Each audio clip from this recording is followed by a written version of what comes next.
Pronunciation and English reading practice. ಎಲ್ಲರಿಗೂ ನಮಸ್ಕಾರ. ಇವತ್ತಿನ ವಿಡಿಯೋದಲ್ಲಿ ಇಂಗ್ಲೀಷ್ ಪದಗಳಲ್ಲಿ ಡಿ ಉಚ್ಚಾರ ಜೆ ಯಾವಾಗ ಆಗುತ್ತೆ ಅಂತ ನೋಡೋಣ.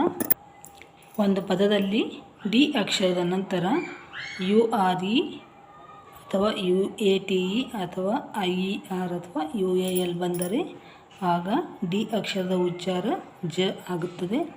ಆದರೆ ಎಕ್ಸೆಪ್ಷನ್ಸ್ ಇರುತ್ತೆ. ಬಸವರಾಜ್ ಅವರೇ, ನೀವು ಕೇಳಿದ್ರಿ ಎಜುಕೇಷನ್ ಬಗ್ಗೆ. ನೋಡಿ, ಇದರಲ್ಲಿ ಈ ಯಾವ ಅಕ್ಷರಗಳು ಇಲ್ಲ ಆದರೂ ಕೂಡ ಇದನ್ನು ಎಜುಕೇಷನ್ ಅಂತಲೇ ಪ್ರೊನೌನ್ಸ್ ಮಾಡ್ತಾರೆ. ಈಗ ಡಿ ಅಕ್ಷರದ ಜ ಉಚ್ಚಾರದ ಕೆಲವು ಪದಗಳನ್ನು ನೋಡೋಣ. ಮೊದಲನೇದಾಗಿ ಯು ಆರ್ ಇ. ನೋಡಿಲಿ, ಪ್ರೊಸೀಜರ್. ಯು ಆರ್ ಇ ಬಂದಿದೆ, ಜ ಉಚ್ಚಾರ. ಹಾಗೆ ಯು ಎ ಟಿ ಇ ಇಂದ ಪದ ಗ್ರ್ಯಾಜುಯೇಟ್. ಇಲ್ಲಿ next I E R, soldier. ನೋಡಿ, ಐ ಇ ಆರ್ ಎಂಡ್ ಆಗಿದೆ, ಸೋಲ್ಜರ್. ಹಾಗೆ ಯು ಎ ಎಲ್ಲಿಂದ ಗ್ರ್ಯಾಜುವಲ್, ಇಂಡಿವಿಜುವಲ್. ಇವು ಕೆಲವು ಪದಗಳು ಮಾತ್ರ. Procedure, graduate, soldier, gradual, individual. ಇವು ಕೆಲವು ಪದಗಳು ಮಾತ್ರ. ಮತ್ತಷ್ಟು ಪದಗಳು ಇವೆ, ಆದರೆ ಇವು ಕೆಲವು ಮಾತ್ರ. ನಿಮಗೆ ಇವು ಗೊತ್ತಾಗಲಿ ಅಂತ ಹೇಳಿದ್ದೀನಿ. ಈಗ ಇಂಗ್ಲೀಷ್ ರೀಡಿಂಗ್ ಪ್ರಾಕ್ಟೀಸ್ ಮಾಡೋಕ್ಕಿಂತ ಮೊದಲು ನಮ್ಮ ಚಾನಲನ್ನು ಮೊದಲನೇ ಬಾರಿಗೆ ನೋಡ್ತಾ ಇದ್ದರೆ ನೋಡಿ, ನಾನು ಈಗಾಗಲೇ 4 ಪ್ಲೇಲಿಸ್ಟ್ಗಳಿದೆ. ನಿಮಗೆ ಇನ್ನೂ ಹೆಚ್ಚಿನ ಕನ್ನಡ ಮತ್ತು ಇಂಗ್ಲೀಷ್ ಬಗ್ಗೆ ಏನಾದರೂ ಕಲಿಯೋದಿದ್ದರೆ learn Kannada through Hindi, learn English through Kannada moral story, hand embroidery, ಹಾಗೆ DIY using plastic carry bag ಅಂತ ಹೀಗೆ ಪ್ಲೇಲಿಸ್ಟ್ಗಳನ್ನು ಮಾಡಿದ್ದೀನಿ. ಯಾರಿಗಾದರೂ ಇವುಗಳಲ್ಲಿ ಆಸಕ್ತಿ ಇದ್ದರೆ ಅವುಗಳನ್ನು ನೋಡಬಹುದು. ಇದೆಲ್ಲ ನಿಮಗೆ ಡಿಸ್ಕ್ರಿಪ್ಷನ್ನಲ್ಲಿ ಸಿಗುತ್ತೆ. ಇವತ್ತು ಸ್ವಲ್ಪ ಇಂಗ್ಲೀಷ್ ರೀಡಿಂಗ್ ಪ್ರಾಕ್ಟೀಸ್ ಮಾಡೋಣ. ಕನ್ನಡ ಮೀಡಿಯಂ ಮಕ್ಕಳಿಗೋಸ್ಕರ education for life. Your teacher reeds.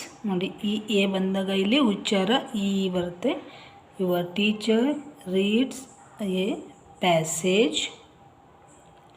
Listen to it. ಇಲ್ಲಿ ಟಿ ಇದೆ ಆದರೆ ಸೈಲೆಂಟ್, ಅದು ಲಿಸನ್ ಟು ಇಟ್. ಲಿಸ್ಟನ್ ಅಂತ ಹೇಳ್ತಾ ಇಲ್ಲ ನಾವಿಲ್ಲಿ, listen to it. Then answer. ಇಲ್ಲಿ ಕೂಡ W silent. Answer these questions. Why did Sangappa feel sad. ನೋಡಿ, ವೈ ಡಿಡ್ ಅನ್ನೋದನ್ನು ನೀವು ಸಾಮಾನ್ಯವಾಗಿ ನೋಡುತ್ತಿಲ್ಲ. ಇಲ್ಲಿ ನಿಮಗೆ ಓದುವಾಗ, ನೀವು ಪ್ರಾಕ್ಟೀಸ್ ಮಾಡುವಾಗ ಸಂಗ ಇಲ್ಲಿವರೆಗೂ ಒಂದು ಸಲ ಓದ್ಕೊಳ್ಳಿ. ನೆಕ್ಸ್ಟ್ ಡಬಲ್ ಪಿ ಎ, ಅದನ್ನು ಸಂಗಪ್ಪ ಅಂತ ನೀವು ಈ ಥರ ಓದ್ಕೋಬೋದು. ಇಲ್ಲಿ ವವಲ್ ಬಂದಾಗ ನಿಲ್ಲಿಸಿದರೆ ನಿಮಗೆ ಪದದ 2 ಸಲ ಇದು ಹೇಗೆ ಓದೋದು ಅಂತ ಗೊತ್ತಾಗುತ್ತೆ. ಇಲ್ಲಿಗೆ ನಿಲ್ಲಿಸಿ. ನೋಡಿ, Sangappa. What was his son doing. ಇಲ್ಲಿ SON ಸನ್ ಇದೆ. ಸನ್ ಅಂದರೆ ಮಗ. ಇನ್ನೊಂದು SUN ಅಂತ ಬರುತ್ತೆ. SUN ಅಂದರೆ ಸೂರ್ಯ. Next, what did the head master say about learning. ಇಲ್ಲಿ ಈ ಎದ ಉಚ್ಚಾರ ಬರುತ್ತೆ, ಲರ್ನಿಂಗ್. ನೆಕ್ಸ್ಟ್, ಡಸ್ ಲರ್ನಿಂಗ್ ಮೀನ್.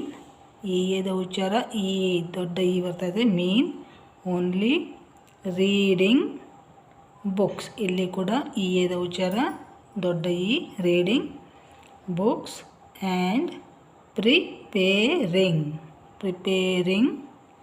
ಇಲ್ಲಿ ಈ ಉಚ್ಚಾರ ಈ ಅಂತಲೇ ಬರ್ತಾ ಇದೆ, ಪ್ರಿಪೇರಿಂಗ್ ಫಾರ್ ದ ಎಕ್ಸಾಮಿನೇಷನ್. ಯಾವಾಗಲೂ TION ಅಂತ ಕೊನೆಯಲ್ಲಿ ಬಂದಾಗ ನೀವು ಷನ್ ಅಂತ ಓದಬೇಕಾಗತ್ತೆ. ನೋಡಿ, MINA examination. Share, SHARE, share. ಇಲ್ಲಿ ಕೊನೆಯಲ್ಲಿ ಈ ಬಂದಾಗ ಶೇರ್ ಅಂತ ಓದ್ತೀವಿ. ಇದು ಈ ಉಚ್ಚಾರ ಬರೋದಿಲ್ಲ ಇಲ್ಲಾಂದರೆ ನೀವು ಈ ಉಚ್ಚಾರ ನಾವು ಏನು ಹೇಳ್ಕೊಟ್ಟಿದ್ದೀವಿ, ಎ ಅಂತ, ಎಲ್ಲಿದು ಎ ಅಂತ ಹೇಳ್ಬೇಕಂದ್ರೆ ನೀವು ಶರೆ ಅಂತಲ್ಲ, share. Your views with your partners in the class. I love to get answers to all the questions by heart. We should play in the evening. ನಾನು ಈಗ ತಾನೇ ಹೇಳಿದೆ TION ಅಂದಾಗ ಷನ್ ಅಂತ ಉಚ್ಚಾರ ಮಾಡಿ ಅಂತ. ಆದರೆ ಇಲ್ಲಿ ಎಸ್ ಬಂದಾಗ ನಾವು ಏನಂತ ಉಚ್ಚಾರ ಮಾಡಿದ್ವಿ, ಕ್ವೆಶ್ಚನ್ಸ್ ಅಂತ ಮಾಡಿದ್ವಿ. ಇಲ್ಲಿ ಎಸ್ TIONS ಜೊತೆ ಎಸ್ ಬಂದಾಗ ಚ ಅಂತ ಬರ್ತೇವೆ ಉಚ್ಚಾರ, ಕ್ವೆಶ್ಚನ್ಸ್ ಆಯಿತಾ. I learn A lot while I am outside the class room. Learning must be an enjoyable experience. Singing, praying, practicing yoga and drawing are also some of the ways of learning. ಇವತ್ತಿನ video ನಿಮಗೆ ಇಷ್ಟ ಆಗಿದ್ರೆ like ಮಾಡಿ, share ಮಾಡಿ ಮತ್ತು subscribe ಮಾಡಿ. ಮತ್ತೆ ಮುಂದಿನ ವಿಡಿಯೋದಲ್ಲಿ ಭೇಟಿಯಾಗೋಣ. ಎಲ್ಲರಿಗೂ ಧನ್ಯವಾದಗಳು. ನಮಸ್ಕಾರ.